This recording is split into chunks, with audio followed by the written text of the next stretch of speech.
하나님의 뜻으로 말미암아 그리스도 예수의 사도된 바울은 에베소에 있는 성도들과 그리스도의 손에 있는 신실한 자들에게 편지하노니, 하나님 우리 아버지와 주 예수 그리스도로부터 은혜와 평강이 너에게 있을지어다. 함께 다 같이 소리를 읽어볼까요? 시작. 평안에 매는 줄로 성령이 하나 되게 하신 것을 힘써 지키라. 다시 한번요. 평안에 매는 줄로 성령이 하나가 되게 하신 것을 힘써 지키라. 이 말씀은 우리가 성전들을 밟고 성전에 들어오고 나가실 때 현관 유리문에 부착되어져 있죠. 에베소서를 시작하면서 상기되고 기억되고 고백이 되는 그런 말씀이 될 줄 믿습니다. 그것이 교회고 에베소서를 살펴보는 목적이기도 하기 때문입니다. 우리는 에베소서를 시작하면서 지난 시간에 트랜스포머 교회라고 하는 그런 생소한 표현을 했죠. 그렇습니다.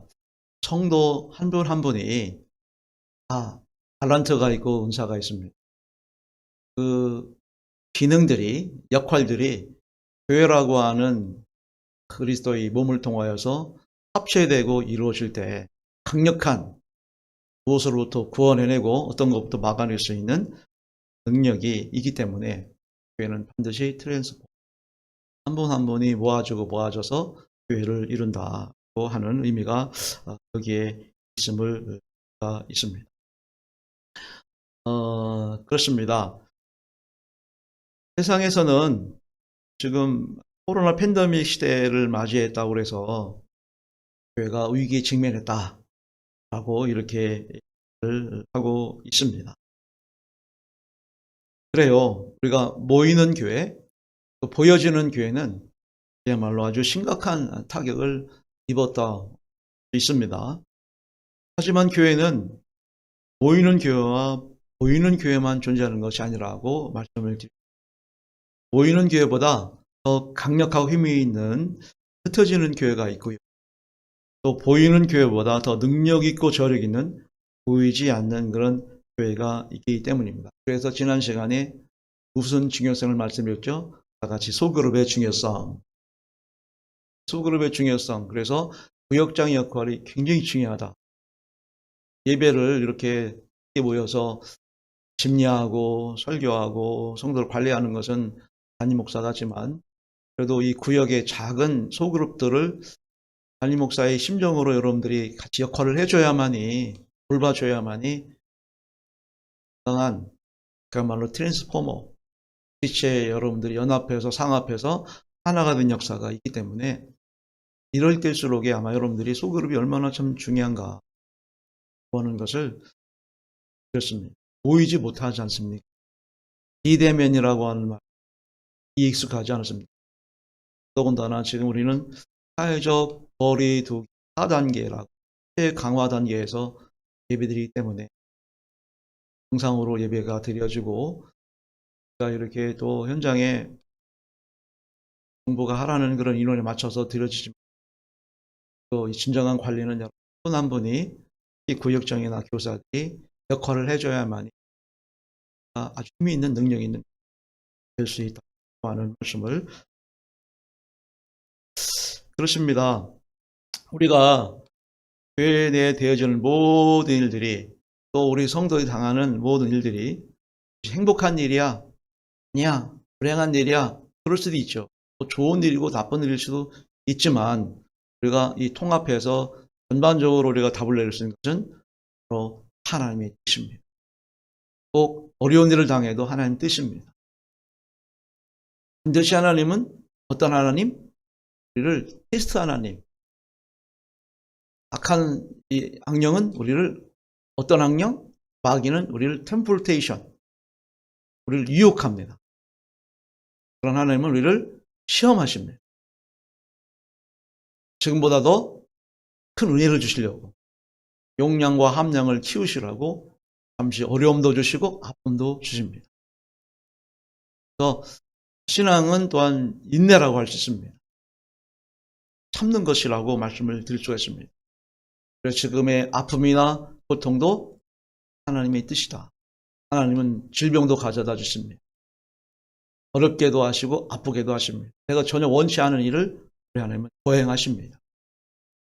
우리는 그렇다고 해서 하나님 너무하십니다. 이러면 안 되잖아요. 그러기보다 하나님의 뜻이 어디에 있는지를 헤아릴 줄 아는 그런 정성들이 우리에게 있어야 있습니다. 그런 의미에서 다 같이 함께 크게 읽어볼까요? 시작. 우리 중에 누구든지 자기를 위하여 사는 자가 없고 자기를 위하여 죽는 자가 없도다. 우리가 살아도 주를 위해서 살고 죽어도 주를 위해서 죽나니 그러므로 어떻게 해요? 사나 죽으나 우리는 주의 것이다. 불행해도 주의 일이고 행복해도 주의 일이다. 여기에 우리는 담대할 수 있는 영성을 겸비하시기를 원합니다. 그러니까 너무 지금 이 일에 내가 아프다, 어렵다, 힘들다, 어떤 일을 만났다, 사건이 졌다라고 하는 것에 집착하거나 너무 예민할 필요가 없어요. 하나님의 깊은 섭리가 있다라고 하는 그런 부만 영적인 배창이 있을 줄 믿습니다. 우리 그래서 얘기하지 않습니까? 생각한데 현재의 권한은 장차 나타날 영광과 좋게 비교할 수 없도다 라고 선포하고 있음이 여기 있습니다. 자, 그렇다면 우리가 왜 어떻게 이 현재 모든 일이 다 하나님의 뜻이야, 행복하든 불행이든 하나님이 섭리하심이야 라고 수용하고 받아들일 수 있으면서 그 어떤 고난도 역경도 우리가 감당할 수 있고 감사할 수 있는 것은 그 힘은 어디서 나오는 것일까요? 그 저력은 1절에 기록되고 있죠. 에베소 성도들과 그리스도 안에 있는 어떤 자들에게? 신실한 자들에게. 신실한 자들이 바로 이 점 때문입니다. 말씀을 드렸다시피 에베소서를 쓰게 된 배경과 원인은 에베소 교회 문제 때문입니다. 그 문제가 우리에게는 에베소서라고 하는 성경의 한 챕터인 책을 우리에게 선물로 주신 것이죠. 에베소 교회가 건강하고 문제가 없었다고 한다면 에베소서를 쓸 이유가 바울에게 없었겠죠. 당시 에베소 교회는 많은 갈등과 분열을 이야기하고 있었습니다. 우리가 하나가, 성령이 하나가 되는 것을 힘쓰라고 하는 그 이유가 하나가 되지 못하고 있는 거예요. 이 사실을 지금 바울이 감옥에 갇혀있는 상황에서 접하다 보니까 얼마나 마음이 아프겠습니까? 영적인 높아심이 대단했죠. 그래서 간절하고 간곡한 마음을 담아서 글을 쓰게 됐는데 바로 그것이 에베소서고, 그 에베소서를 쫙 열면서 신실한 자들에게 그래요. 호흡 같은 회중에게 말씀을 선포해도 듣는 사람이 있고 듣지 않는 사람이 있어요. 또 똑같은 얘기를 해도 긍정하는 사람이 있고 부정하는 사람이 있지 않습니까? 똑같은 권면을 옳게 받거나 그르게 받는 것은 그 사람의 자유겠죠? 그 사람의 마음이겠지만 지금 우리가 생각해 보고자 하는 중요한 원리는 뭡니까? 내가 부정적이고 내가 안 좋게 받아들이는 사람이라 할지라도 예수 그리스도의 신실한 사람으로 변화가 되면 자신을 돌이킬 줄 알아요. 다 같이 내가 이러면 안 된다 라고 하는 그런 느낌이 와요. 저건 아니야 라고 거부감이 생기고 반항심이 생기고 불편해요, 내 마음이. 그랬는데 말씀을 듣다 보니까 깨달아지게 되는 거죠. 그 깨달음이 돌이키는 역사가 있는 겁니다. 아니야 라고 했다가 그래 그럴 수도 있겠어 라고 이렇게 부정이 긍정으로 이렇게, 긍정을 부정으로 바꾸는 것은 지금 악한 것이 역사하고 있다라고 느끼면 여러분이 거의 90%는 맞아요. 어떤 얘기를 들을 때 부정적인 얘기를 들었음에도 긍정으로 소화하시다고 하는 것은 성령이 날 통해서 역사한 줄 믿습니다. 우리는 귀가 여리고 또 가벼워서 듣는 그대로를 들어요. 그렇지 않습니까? 가까운 사람이, 친한 사람이, 믿는 사람이 뭐라고 얘기하면, 그래서 가끔 보면 텔레비에서 그러던데, 그런 얘기를 하시더라고요. 누가 그랬는데, 텔레비전에 박사가 나와서, 전문가가 나와서 그랬대. 라고 우리가 이렇게 얘기를 옮기지 않습니까? 그것은 그 사람의 말을 내가 긍정하고 받아들인 거예요.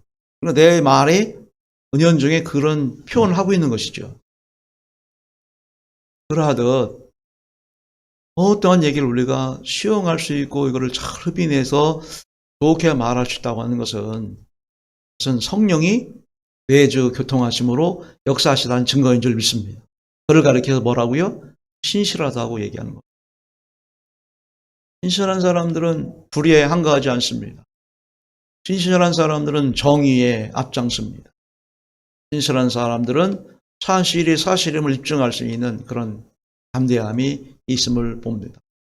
아프가니스탄에 보니까 대통령은 봇보따리 가지고 도망을 갔는데 나라 지키겠다고 바르게 세웠다고 누가요? 여성들이 히잡을 쓰고 나와서 강력하게 아주 큰 목소리를 외치는 그 항거의 정신을 여러분 보지 않았습니까? 어쩌면 그런 모습들을 우리는 참 신실하다라고 이렇게 표현하는 겁니다. 교회 안에서 신실하신 분들이 있기 때문에 우리 성은교회가 오늘날 세워져 가는 것이고 앞날도 든든하게 반석처럼 이끌어갈 수 있는 이유가 여기에 있음을 믿습니다. 에베소 교회를 누가 개척했죠? 바울이 개척을 했어요. 그런데 말입니다. 바울을 다 좋아하지는 않았습니다. 바울이 변화되었지만 역시 바울은 추진력 있고 아주 과감하고 혁신적인 개혁가 인물이거든요. 그러면 반대하는 사람들이 왜 없겠습니까? 열이면 열, 백이면 백 다 좋아한 것은 아니었습니다. 그를 비난하고 비협조적인 사람들이 교회 내에 있었던 것이죠. 그러나 바울은 거기에 눌려서 그래 저 사람 나를 신뢰하지 않으니까 내버려 둬. 이제 난 그걸 떠났는데 어쩔 수 없지. 내가 지금 감옥에 갇혀 있는데 그렇게 주저앉지 않았습니다. 망설이지 않았습니다. 바울은 지금 내가 스스로 세워진 권위의 사도가 아니라 하나님이 나를 이름 부어서 세운 종이 아니냐. 하나님이 뜻으로 세워진 마땅한 당연한 사도이기 때문에 그 권위로 내 스스로의 자만이 아니라 주가 주신 능력으로 나는 담대히 선포한다. 라고 그렇게 이 편지를 시작하고 있습니다. 그러니까 글씨 속에 필체 속에 여러분 벌써 보면 느끼잖아요. 우리가 글을 읽는다는 것은 글씨를 읽는다는 게 아니지 않습니까? 글씨에 담겨있는 저자의 의도를 끄집어내는 거죠. 이것이 저자고 이것이 독자의 서로 글로 전달되는 그런 뉘앙스지 않겠습니까? 그러므로 우리는 반드시 변화됨으로 말미암아 무엇보다 신실해서 하나님 말씀을 들을 수 있는 이 포용력이 잘 흡인할 수 있는 흡인력이 우리에게 있어야 할 줄 믿습니다. 이유는 뭐예요? 하나님은 누구를 통해 일하십니까? 신실한 자를 통해서 일하십니다. 우리가 성경을 늘 보고 읽지만 하나님은 신실하지 않으면 하나님은 일꾼으로 안 쓰십니다. 하나님은 반드시 신실한 자를 통해서 일하시고 역사하시고 섭리하시고 그에게 당신의 뜻을 맡기신다는 사실이죠. 이제 가을이라는 사실을 물씬 느낍니다. 추석 때까지는 좀 한낮은 여름 못지않게 땡볕이겠지만 이제 추석이 지나면 낮에도 선선해지는 등일반도 이제 황금물결로 가을 거제가 분주한 시절이 이제 돌아왔다 이 말입니다. 우리가 돌아보면서 특히 오늘 이 시간 저 여러분들이 명절을 앞두고 우리의 삶을 좀 이 한 해의 모습들을 점검해보고 회고해 오시면서 결코 축전이가 되지 않도록 잘 말씀을 깨닫고 잘 여러분들이 가득가득 채워서 영적 결실이 채워져가는 달콤한 향기 나는 저 여러분의 영성이 되어지기를 제 이름으로 부탁을 드립니다.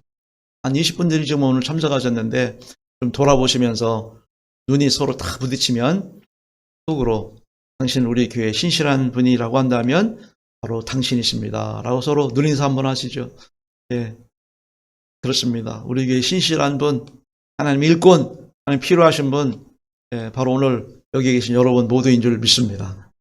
예. 그렇다고 한다면 우리가 왜 신실해야 합니까? 신실할 이유가 있다고 한다면 바로 은혜와 평강이 넘치기 때문입니다. 신실할 때 하나님은 일하시니까 뭘 줘야 됩니까? 예, 당신이 원하신 것만은 가져갈 수는 없지 않습니까? 하나님은 원초에 쌍방의 하나님입니다. 하나님은 계약의 하나님입니다.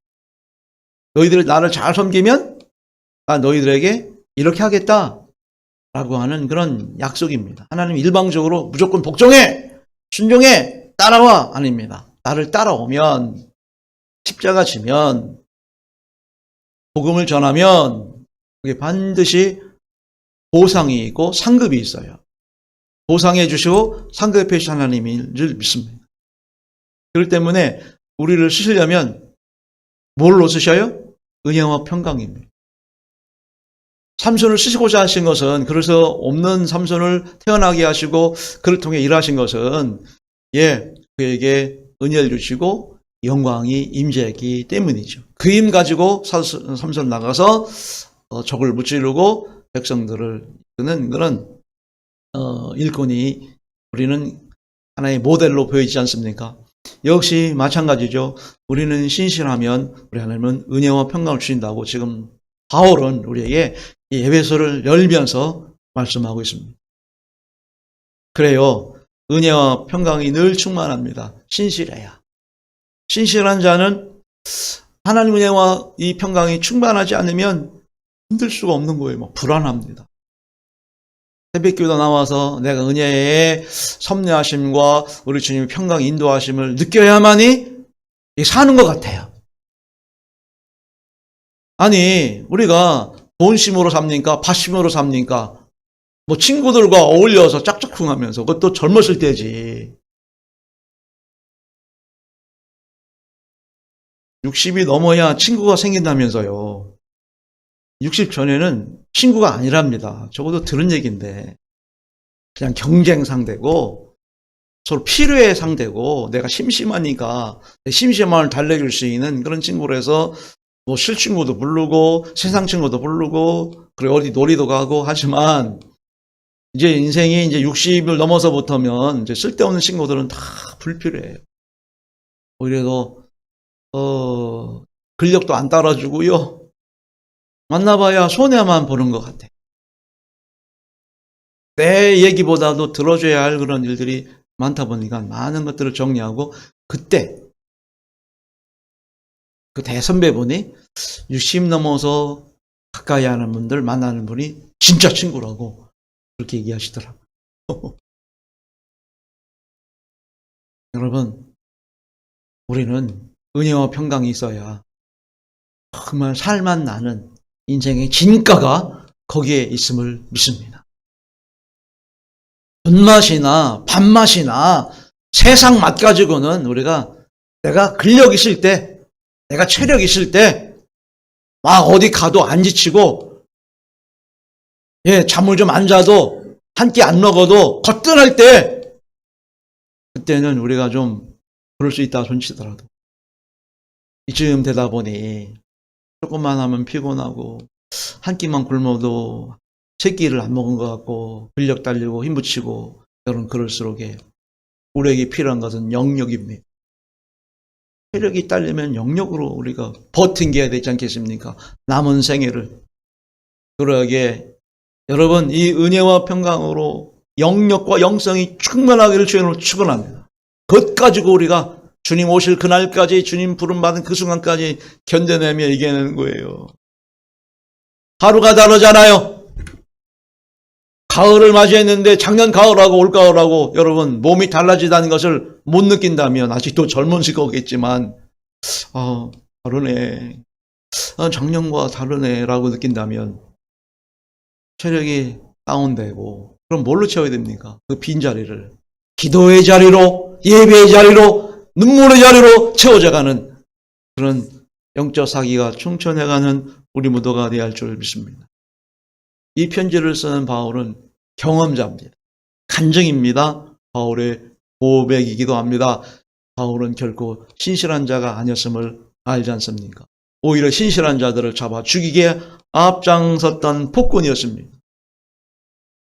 그런데 다메섹 도상에서 주님을 만나고 그 놀라운 변화가 임함으로 말미암아 가장 신실한 사도가 되었고 크게 쓰임받는 일꾼이 되었잖아요. 자, 바울의 자존심은 대단했습니다. 야, 나만큼 공부한 사람이 있으면 나와보라 그래. 나는 순수한 혈통이야. 가말리엘 문화에서 공부했고 나는 정통 유대주의자고 야, 나 지금 로마 시민권을 가졌거든. 이 비교의식이 대단했던 그런 사람이지 않습니까? 사실 유대인들은 이 혈통을 굉장히 중요하게 여기는 그런 그 민족이에요. 그래서 가문의 대를 이어간다는 것을 굉장히 중요하게 여기죠. 우리도 남아 선호 사상이 참 우리 민족에도 대단하지만 우리는 상대가 안 될 정도로 이스라엘 민족은 이 아들에 대한 그래서 그 아들을 얘기할 때는 아무개라 얘기하지 않고 할아버지가 누구고 아버지가 누구고 줄줄줄 나가. 아브라함의 하나님, 이삭의 하나님, 야곱의 하나님 막 이렇게 하는 것은 이 조상들로부터 이 신앙을 이 자손들에게 꽉 묶어주는 응집력이 대단한 것을 볼 수가 있습니다.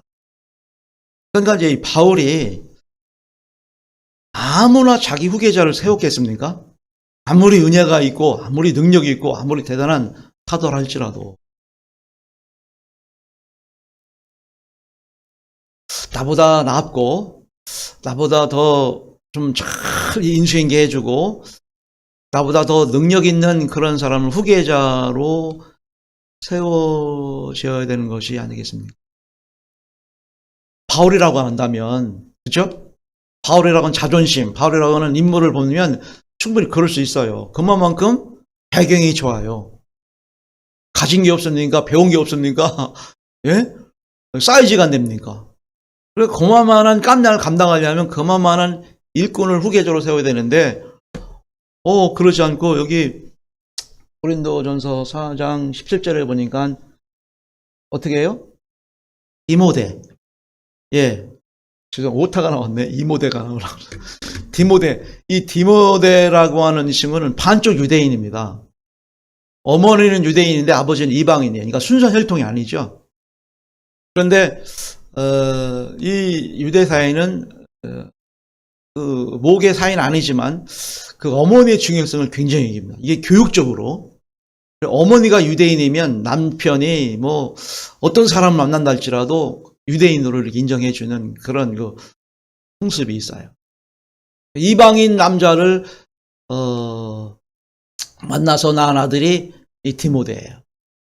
그러니까 바울이 볼 때는 내가 바울이라고 한다면 성이 안 차. 눈에도 들어오지 않아. 벌써 혈통적으로도 안 돼. 깜냥이 안 돼. 제껴 놨을 텐데 뭘 봤습니까? 한 가지를 봤습니다. 딱 한 가지. 디모데가 뭐 했다? 신실했다. 자기는 폭군이었습니다. 박해자였습니다. 그런데 예수님을 영접하고 만나 체험해 보니까 신실하지 않으면 안 되거든. 그러니까 능력을 본 것이 아니라 기술을 보는 것이 아니라 테크닉을 본 것이 아니라 뭘 봤습니까? 사람의 겉모습을 본 것이 아니라 얼마나 이 사람이 신실하냐. 사실 디모데는 바울의 후계자로서의 깜냥이 안 됐습니다. 몸도 약했어요. 배운 것도 없어요. 그러나 뭐 한 가지? 요니가 로이스 또 한 가지 본다면 부모님의 어머니, 할머니 신앙을 본 거. 어제 전도사님을 한번 급히 이제 우리 전도사님이 이력서를 하나 갖다 줬어요. 우리 교회학교를 그래도 어려워도 조금 좀 어떻게 좀 수술하지 않겠는가. 네, 관리할 수 있는, 교회학교를 잘 관리할 수 있는 파트 사역자가 좀 있으면 좋겠다 했는데, 이력서 한 통이 이제 어제 들어왔어요. 이제 오늘 이제 어제죠. 금요일 날 들어온 거를 전사님이 출근하자마자 가져와서 보는데 갑자기 좀 만나고 싶어요. 딱 한 가지입니다. 이 친구가 글을 쭉 썼는데 뭐 뻔한 얘기지 않겠습니까? 이력서에 자기소개해서 쓰고 있는데 딱 저한테 마음에 감동이 온 것이 뭐냐면 부모님이 멘토였대요. 아주 솔직담백하게 나는 은혜 체험도 그랬고요. 학교 다닐 때 그냥 신앙생활하는데 모태 신앙이긴 하지만 강압적에 의해서 교회 다녔고, 수련회 가도 안 가고 싶었는데 중학교 때 친구랑 놀러 가고 싶었는데 혼나서 가고 뭐 이런 얘기를 썼어요. 다 알고 있는 얘기죠. 그 뒤로 신앙생활 하는데도 별다른 은혜 체험도 없고 그렇다고 하나님을 부정하지 않았대. 그렇다고 하나님이 살아계시고 역사하신다는 걸 못 느끼고 그냥 신앙생활을 했는데, 그렇게 방황하는 자기를 잡아준 분이 부모님이었다. 부모님 멘토였다는 얘기를 두세 번 건데 기록된 것을 봤습니다. 그래서 보고 싶었어요. 만나서 이렇게 대화하는 결과 아버님은 장로님, 어머니는 권사님. 그래? 나도 아버지가 장로님이고 어머니가 권사님이야. 아버지, 어머니의 기도가 아니었다면 난 목회 안 했을 거야. 뭐 이렇게 자연스럽게 대화가 시작됐죠. 그리고 말이야, 저 사무실에 있는 저 전사님도, 저 노 전사님이라는 분인데, 저 양반 아버지도 장로님이고 어머니도 권사님인데, 아버지는 우리 교단의 큰 일을 감당했던 작년 총회 때 그런 분이. 이 반갑잖아요. 예. 뭔 얘기입니까? 전 그래도 목회 경험이 있어요. 사람 볼 줄 아는 그런 모습이 왜 없겠습니까? 같은 목회자 선상에서. 물론 결정은 우리 장로님들하고 상의해서 이분을 청빙하느냐 안 모시느냐, 물론 아직 학생이에요. 대학원생인데 하겠지만 저는 그 과정을 얘기하는 거거든요. 대화를 하는 중에 이 목사를 끌려게 했고, 대화가 되게 했고, 그래서 와라, 갑작스럽게. 내가 언제쯤 받았나? 11시쯤 받았나? 그때쯤 받았어요. 점심 먹게 와라 했더니 12시 한 반쯤 왔어요. 학교 기숙사에, 서울신대학 기숙사에 있는 대학원생인데 같이 이제 점심을 같이 이제 먹고, 그냥 푸근한 정을 느끼는 것은 배우의 기도인데, 여러분 그 무시하지 마십시오. 아니 처음 보지 않습니까? 등치는 뭐 이따만하고 키가 1m 한 80은 되는 데다가 이 곰 한 마리가 있나. 나는 굉장히 애소해 보이고 작아 보이잖아요. 우리 집사님 사진을 딱 보더니 당회장감이네. 뭐 이런 얘기를 할 정도로 아주 인물이 좋아요. 근데 그런 표면적인 것이 아니라 지금 제가 무슨 얘기하는 것인지 여러분 충분히 느낄 겁니다. 배우의 기도가 얼마나 중요해요. 저 여러분들의 중보 기도가 오늘 이런 상황에서 코로나 시대에 어렵고 또 힘들고 시험 들고 낙오되고 한 분들에게 얼마나 큰 영적인 에너지가 되는지를 우리는 사명감 가지고 깊이 깨닫는 우리 모두가 되어야 할 줄 믿습니다. 딱 한 가지. 부모님의 기도, 어머니 눈물. 알았거든요, 바울은. 그리고 나서 디모데를 보니까 워낙 사람이 신실해요.